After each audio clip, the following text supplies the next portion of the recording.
आप देख रहे हैं वीओपी न्यूज, जनता को रखे सबसे आगे।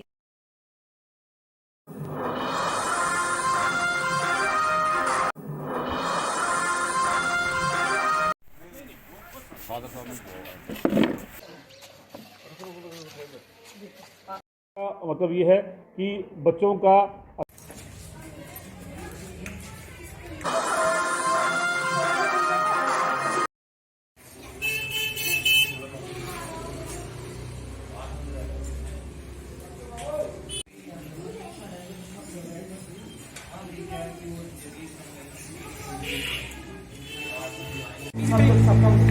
सबका लगेगा।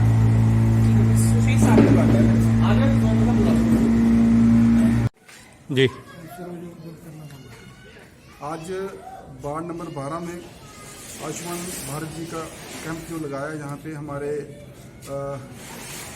साहिल जी उनसे मैंने रिक्वेस्ट की थी साहिल जी से।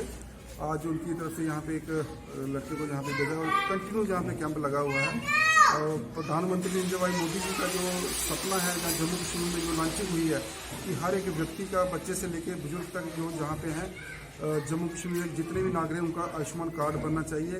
और उसकी अध्यक्षता में आज हम यहाँ पे कैंप यहाँ पे लगा, पूरी यहाँ पे जितने भी हमारे मोहल्ले के निवासी यहाँ पे आते हैं और अपना कार्ड की रजिस्ट्रेशन करवा रहे हैं। और काफ़ी आगे भी हमने यहाँ पे कैंप करवाए थे और कंटिन्यू यहाँ पे कैंप लग रहा है। और सभी से मैं निवेदन करता हूँ कि जिसका कार्ड अभी रजिस्ट्रेशन नहीं हुआ वो यहाँ पे आके अपना आयुष्मान कार्ड रजिस्ट्रेशन करवा सकता है। और मैं सबको फिर एक बार अपील करता हूँ कि सभी यहाँ पे आए और अपना रजिस्ट्रेशन करवाएं। जय हिंद, जय भारत।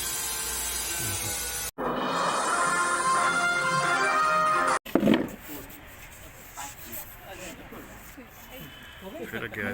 हो गई? हाँ जी, हो गई, हो गई।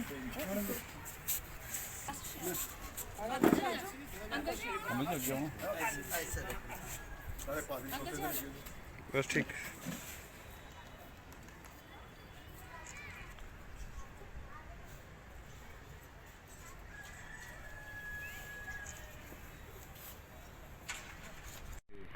वार्ड के अंदर ही आता है। सबके लिए नाम बनाम धन्यवाद सबको आशीष दे और खासियत नियमित के लिए धन्यवाद।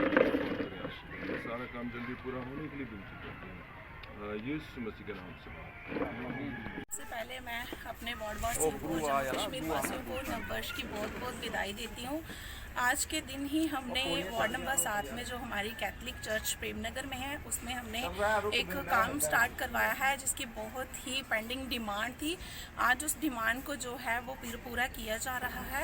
हमारे साथ पास्टर शौकत पीटर जी हैं, फादर कुरियाकोस जी हैं, थॉमस अंकल जी हैं और हमारे सभी पास्टर्स यहाँ पे हैं। मेरे भाई माइकल जी यहाँ पे हैं, नासिर मसीह जी, जिनका बहुत बहुत सहयोग था इस काम के लिए, क्योंकि सबकी ये बहुत ज़्यादा डिमांड थी। यहाँ पे इस चर्च में जो है वो एक शेड बनाया जाए, क्योंकि आने वाले टाइम में भी यहाँ पे बहुत ज़्यादा फंक्शंस होते हैं और होते भी आ रहे हैं। इसीलिए ये शेड जो था जो वो हमें बहुत ही ज़रूरी था। आज इस शेड का जो है वो काम स्टार्ट करवाया जा रहा है। एक बार मेरे साथी जो मेरे सीनियर्स मेरे साथ खड़े हैं इनको भी मैं बहुत बहुत थैंक्स करती हूँ, क्योंकि ये हमेशा मेरे साथ खड़े रहते हैं और हर काम में मेरी मदद करते हैं। और एक बार मैं सब अपने वार्ड वासियों को फिर से नववर्ष की बहुत बहुत बधाई देती हूँ। जो काम हम शेड का जो स्टार्ट करवाया जा रहा है, ये 24 लाख का काम जो है वो स्टार्ट करवाया जा रहा है। 1000 के बाद ये काम अभी आज शुरू किया गया।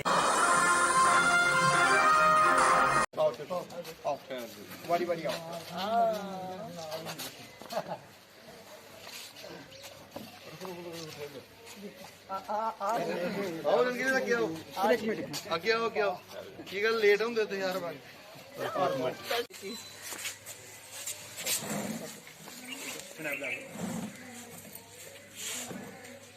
सरपंच बलवीर कौर। ਅੱਜ ਸਾਡੇ ਘਰ ਪ੍ਰੋਫੈਸਰ ਗਾਰੂ ਭਗਤ ਜੀ ਇੱਥੇ ਆਏ ਨੇ। ਇਹ ਡੀਡੀਸੀ ਦੇ ਵਿਨਰ ਕੈਂਡੀਡੇਟ ਨੇ ਆਰਸਪੁਰਾ ਦੇ। ਇਹ ਸਿਰਫ ਵੋਟ ਆਫ ਥੈਂਕਸ ਕਰਨ ਵਾਸਤੇ ਨਹੀਂ ਆਏ, ਇਹ ਸਾਡਾ ਮਤਲਬ ਕਿ ਹੌਸਲਾ ਹੋਰ ਵਧਾਉਣ ਵਾਸਤੇ ਆਏ ਕਿ ਜਿੰਨਾ ਅਸੀਂ ਕੰਮ ਕੀਤਾ ਵੇਖੋ ਕਿਸੇ ਨੂੰ ਵੀ ਕਿਸੇ ਚੀਜ਼ ਦਾ ਲਾਲਚ ਨਹੀਂ ਹੁੰਦਾ, ਬਟ ਜਦੋਂ ਤੁਸੀਂ ਕਿਸੇ ਕਾਰਜਕਰਤਾ ਦੀ ਪ੍ਰੇਜ਼ ਕਰਦੇ ਹੋ, ਉਹਨੂੰ ਐਪਰੀਸ਼ੀਏਟ ਕਰਦੇ ਹੋ, ਤਾਂ ਉਹਦਾ 100 ਗੁਣਾ ਸਰ ਜਿਹੜਾ ਨਾ ਹੋਰ ਉੱਚਾ ਹੋ ਜਾਂਦਾ ਕਿ ਮੇਰੀ ਪਾਰਟੀ ਮੇਰੇ ਨਾਲ ਕੰਧਾ ਜੋੜ ਕੇ ਖੜੀ ਆ ਤੇ ਮੈਂ ਆਪਣੀ ਪਾਰਟੀ ਲਈ ਬਿਲਕੁਲ ਇਮਾਨਦਾਰੀ ਨਾਲ, ਬਿਲਕੁਲ ਓਨੈਸਟੀ ਨਾਲ ਕੰਮ ਕਰਨਾ। ਅੱਜ ਇਹਨਾਂ ਨੇ ਇੱਥੇ ਆ ਕੇ ਮੇਰੇ ਹਿਸਾਬ ਨਾਲ ਇਹ ਇਤਿਹਾਸ 'ਚ ਫਰਸਟ ਟਾਈਮ ਹੋਇਆ ਹੋਊਗਾ ਕਿ ਕਿਸੇ ਕਾਰਜਕਰਤਾ ਨੂੰ ਘਰੇ ਜਾ ਕੇ ਸਨਮਾਨਿਤ ਕਰਨਾ ਬਹੁਤ ਵੱਡੀ ਗੱਲ ਆ। Thank you so much professor ਸਾਹਿਬ ਕਿ ਤੁਸੀਂ ਮੈਨੂੰ ਇੰਨਾ ਲਾਇਕ ਬਣਾਇਆ ਕਿ ਮੈਂ ਅੱਜ ਇਹ ਚੀਜ਼ ਮੀਡੀਆ ਦੇ ਸਾਹਮਣੇ ਬੋਲ ਰਹੀ ਹਾਂ, ਆਪਣੀ ਜਨਤਾ ਨੂੰ ਬੋਲ ਰਹੀ ਹਾਂ। ਦੇਖੋ ਜਦੋਂ ਤੁਸੀਂ ਮਿਹਨਤ ਕਰਦੇ ਆ ਲੱਤਾਂ ਤੁਹਾਡੀਆਂ ਬਹੁਤ ਖਿੱਚਦੇ ਨੇ, ਜਦੋਂ ਬਟ ਤੁਸੀਂ ਮਿਹਨਤ ਕਰਦੇ ਹੋ ਉਹ ਮਿਹਨਤ ਤੁਹਾਡੀ ਜਿਹੜੀ ਆ ਉਹ ਦਿਖਦੀ ਆ। ਥੈਂਕ ਯੂ ਸੋ ਮਚ ਸਾਰਿਆਂ ਨੂੰ ਮੇਰੇ ਵੱਲੋਂ, ਇੱਥੇ ਆਏ ਹੋਏ ਪ੍ਰੋਫੈਸਰ ਸਾਹਿਬ ਨੂੰ ਮੇਰਾ ਬਹੁਤ ਬਹੁਤ ਧੰਨਵਾਦ ਔਰ ਸਵਾਗਤ ਕਿ ਤੁਸੀਂ ਅੱਜ ਮੇਰੇ ਘਰ ਆਏ ਹੋ। ਔਰ ਮੇਰੇ ਕਿਸਾਨ ਸੈੱਲ ਦੇ ਪ੍ਰਧਾਨ ਗਾਰ ਸਿੰਘ ਚਾੜਕ ਜੀ, ਅਸ਼ੋਕ ਵੀਰ ਬਾਦਰ ਲਾਲ ਜੀ ਔਰ ਮੇਰੇ ਡੈਡ ਸਰਦਾਰ ਗੁਰਿੰਦਰਜੀਤ ਸਿੰਘ ਜੀ ਕਾਲੋਂ, ਮੇਰੀ ਭੈਣ ਨੀਤਾ ਜੀ, ਇਹਨਾਂ ਦੇ ਹਸਬੈਂਡ ਨਾਲ, ਔਰ ਮੇਰੇ ਜਿਨ੍ਹਾਂ ਨੇ ਮੇਰੇ ਸਿਰ ਤੇ ਹੱਥ ਰੱਖਿਆ ਅੱਜ ਤੱਕ ਮੈਨੂੰ ਅੱਗੇ ਵਧਾਉਣ ਵਾਸਤੇ, ਮੇਰੇ ਪੰਚ ਸਾਹਿਬਾਨ ਕ੍ਰਿਸ਼ਨ ਲਾਲ ਜੀ, ਰਵੀ ਸਿੰਘ ਜੀ, ਇਹਨਾਂ ਨੇ ਬੜਾ ਮੇਰਾ ਸਾਰਿਆਂ ਨੇ ਸਾਥ ਦਿੱਤਾ। ਦੇਖੋ ਇੱਕ ਬੰਦਾ ਕਦੀ ਕੁਝ ਨਹੀਂ ਕਰ ਸਕਦਾ, ਇਹਦੀ ਇਸ ਸਕਸੈਸ ਦੇ ਪਿੱਛੇ ਸਾਡਾ ਸਾਰਾ ਟੀਮ ਵਰਕ ਆ। ਜੇ ਮੈਂ ਇਕੱਲੀ ਅੱਗੇ ਜਾ ਰਹੀ ਸੀ ਤਾਂ ਮੇਰੇ ਪਿੱਛੇ ਮੇਰੀ ਟੀਮ ਜਿਹੜੀ ਸੀ ਉਹ ਸક્ષਮ ਸੀ, ਤਾਂ ਕਰਕੇ ਮੈਂ ਅੱਗੇ ਜਾ ਰਹੀ ਸੀ। ਥੈਂਕ ਯੂ ਸੋ ਮਚ ਸਾਰਿਆਂ ਨੂੰ ਔਰ ਸਰ ਬਹੁਤ ਬਹੁਤ ਧੰਨਵਾਦ ਕਿ ਤੁਸੀਂ ਘਰੇ ਆ ਕੇ ਸਾਨੂੰ ਇੰਨਾ ਸਨਮਾਨ ਦਿੱਤਾ। Thank you. हाँ जी सर, हाँ जी। मैं प्रोफेसर गारूराम भगत, अभी जो बीडीसी के इलेक्शन हुए हैं, मुझे आरसपुरा ब्लॉक से जो विजय मिली है, तो मैं अपनी जनता का, अपने परिवार का बहुत बहुत धन्यवाद करता हूँ। और ये मेरा सारा परिवार है जिन्होंने लगन से दिन रात मेहनत करके मुझे यहाँ जीत दिलाई। और मैं उसी सिलसिले में आज यहाँ जो हमारे रेवा के सरपंच हैं और हमारे किसान मोर्चा के जनरल सेक्रेटरी हैं श्रीमती बलवीर कौर जी, जो यहाँ के सरपंच हैं, इन्होंने बहुत मेहनत की है। हमारे सारे जितनी भी जो टेरिटोरियल कॉन्स्टिट्यूंसी थी वहाँ अपने जो प्रत्याशी थे उनके फेवर में इन्होंने घर घर जाके वोट मांगे हैं और हमें विजय दिलाई है। तो मैं इनका बहुत बहुत धन्यवाद करना चाहता हूँ। और इसी तरह हमारे जितने भी जो कार्यकर्ता हैं सब ने बहुत लगन से मेहनत की है। आज हमारे बीच में हमारे जो किसान सेल के प्रधान हैं गार सिंह चाड़क जी, और साथ में एससी मोर्चा के जो हमारे अध्यक्ष हैं जिला के श्री बहादुर लाल जी, और हमारे वाइस प्रेसिडेंट अशोक चौधरी जी, और सभी यहाँ जितने भी कार्यकर्ता हैं, यहाँ के पंच वगैरह साहिबान जो आज यहाँ मौजूद हैं, मैं इनका सबका बहुत आभार प्रकट करता हूँ, बहुत धन्यवाद इनको बोलता हूँ जिन्होंने बीजेपी के लिए, भारतीय जनता पार्टी के लिए खूब मेहनत करके भारतीय जनता पार्टी की आरसपुरा से सारी की सारी सीटों पे विजय दिलाई है। तो बस मुझे बहुत इनका शुक्रिया करना है। तो स्कॉलरशिप है वो डायरेक्ट उनके अकाउंट में जाएगा। साथियों, स्टेट की या यूटी की ये जिम्मेवारी रहेगी कि वो डाटा जो है उसको वेरीफाई करें, कास्ट बेस्ड जो स्टेटस है वो वेरीफाई करें, आधार इनेबल्ड उनके अकाउंट खुलवाएं, और इसी तरह से स्टेट जो है सारा वेरीफाई करने के बाद एक कंप्रहेंसिव डाटा जो है वो सेंट्रल गवर्नमेंट को देगी।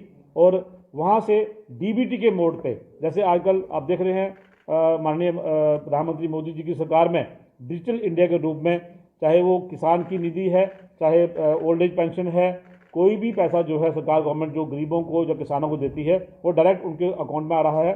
उससे ट्रांसपेरेंसी भी है और अकाउंटेबिलिटी भी है।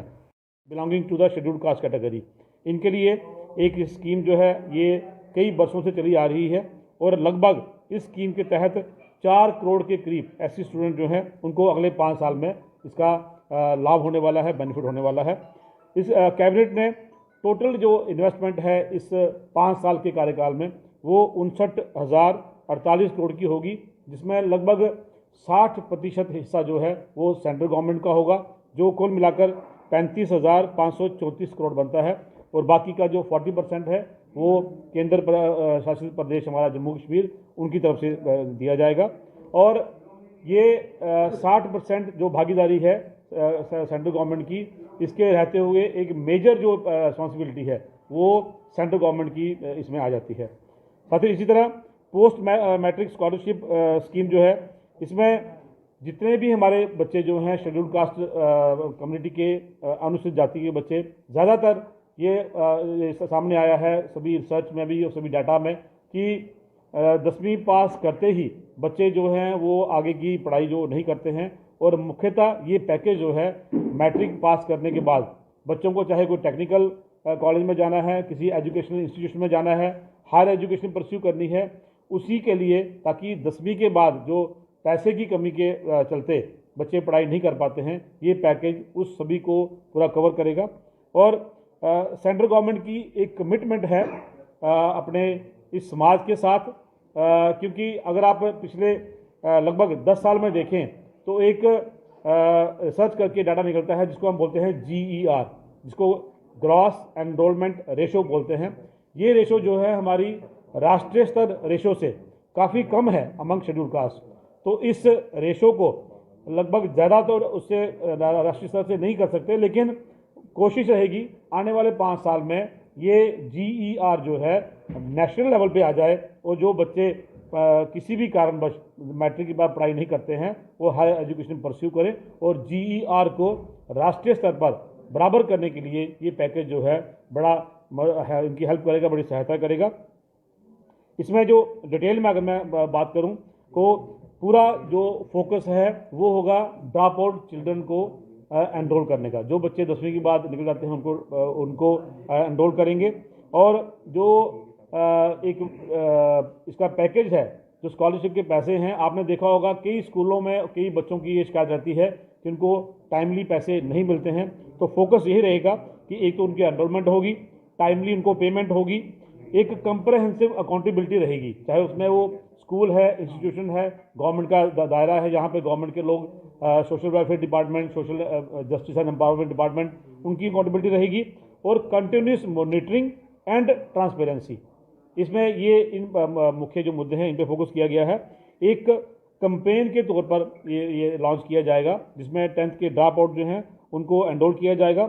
और लगभग जो अभी एस्टिमेट है अगले 5 साल में 1.3 करोड़ सच स्टूडेंट्स जो ड्रॉप आउट हैं उनको इससे बेनिफिट होगा और वो अपनी 10th के आगे की जो पढ़ाई है उसको कंटिन्यू कर पाएंगे।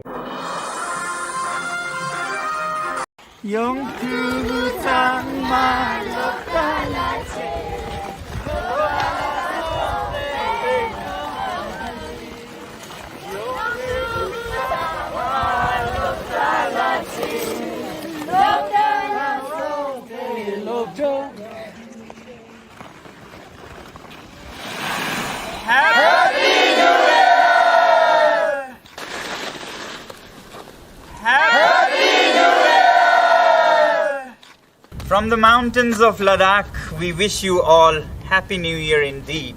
May this year be happy not just for us human beings, but for all living beings and nature. We pray that our children keep playing with ice for many years, although our glaciers have started melting fast due to climate change. Let's make resolutions this new year to heal the planet. I, for one, pledge that I will stop blind consumerism and support local products, handicrafts as much as possible, and not buy cheap goods from distant countries. My resolution is not to use single-use plastic, to plant many trees, To consume less junk food. To walk as much as possible. use only public transport. I will not waste food. Plant more tree in this year. Will not waste food. I will not eat junk food. I will plant more and more tree in this year. To clean the environment in this year. Not to use plastic bag. I pledge to use bicycle more and more. We invite you all to make your New Year resolutions and pledges to heal the planet. We have made it easy and fun for you. Please visit ilivesimply.org and contribute your pledges. Please live simply. So we live simply. Please live simply. So we live simply.